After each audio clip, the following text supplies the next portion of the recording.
Nigar city কলেজের যে আংশিক কমিটি ঘোষণা করা হয়েছে, কেন্দ্র ছাত্রদল এখানে এসে তাদের যাচাই বাছাই প্রক্রিয়ার মাধ্যমে জেলা ছাত্রদলের সভাপতি সেক্রেটারির উপরে যে অর্পণ করছিল, তার এই ধারাবাহিকতায় নিগার সিটি কলেজের আজকে সুপার 6 কমিটি ঘোষণা হয়েছে।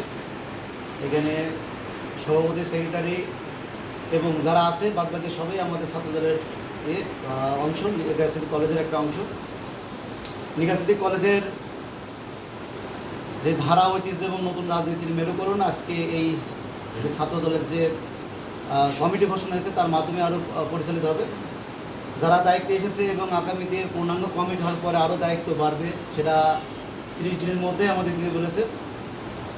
এই 30 দিনের মধ্যে আমরা অতিবাহিত করবো না, সেই হিসেবে আমরা এই 30 দিনের মধ্যে কমিটির সুন্দর গোছালোভাবে করে আমাদের জেলা নেতৃবৃন্দ যেখানে যদি বলে উপজেলায় বা প্রসিডার, সেই হিসেবে আমাদের এখানে ইউনিয়নে যারা আছে তাদের কাছে দেখে এবং বুঝে এবং কোনো আওয়ামী লীগের দোষর যাতে এই কমিটির এই পূর্ণাঙ্গ কমিটিতে না ঢুকতে পারে সেই হিসেবে সবার সজাগ দৃষ্টি রাখতে হবে। এখানে একটি কথাই বলা বাহুল্য যে দায়িত্ব যখন পেয়েছি, দায়িত্ব সঠিকভাবে ব্যবহার করাটা কিন্তু সবচেয়ে বড় কাজ।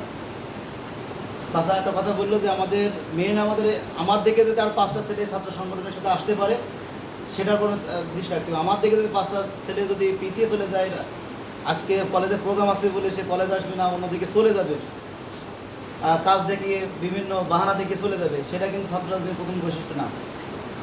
ছাত্র রাজনীতি মানে ছাত্রের অধিকার ফিরিয়ে আনার কাজ করতে হবে। রাজপথের সংগ্রামে ছাত্রদের অধিকার প্রতিষ্ঠিত করার জন্য কিন্তু ছাত্র রাজনীতি করা লাগবে। ছাত্র আমি কলেজে ঢুকলে যাতে বুঝতে পারে এটা ছাত্র, কোনো মাফিয়া বা কোনো গুন্ডা না, এরকম ধরে না বুঝতে না পারে। সবচেয়ে বড় বিষয় স্যার এবং শিক্ষকদের সাথে এদিকে আছে ছাত্রদের নতুন যারা আছে তাদের সাথে সুন্দর করে কনভারসেশন রেখে আমাদের ছাত্র রাজনীতি করতে হবে। বিশেষ করে এই জেলা ইউনিয়নের যারা ছাত্র প্রতিনিধিত্ব করছে, বিশেষ করে শাহিন সোহান থেকে ফাইন থেকে যারা প্রতিনিধিত্ব করছে, ঈদের যেটা বুঝতে না পারো সেটা তাদের স্মরণাপন্ন, তাদের যদি না বুঝতে পারো রনি ভাই আছে এবং যারা সিনিয়র আছে তাদের সাথে কোঅপারেট করতে হবে। কিন্তু একা কোনো কিছু কাজ করে অঘটন ঘটে না করা হয়। আর দ্বিতীয়ত এখন নতুন দায়িত্ব পাওয়া গেছে, এই নতুন দায়িত্ব কীভাবে পালন করতে হবে সবাই সাথে করে কলেজটার জন্য রাজনৈতিক একটা পরিবেশ যাতে ফুটে থাকে সবসময় সেই জিনিস সদৃষ্ট রাখতে হবে। ধন্যবাদ সবাইকে।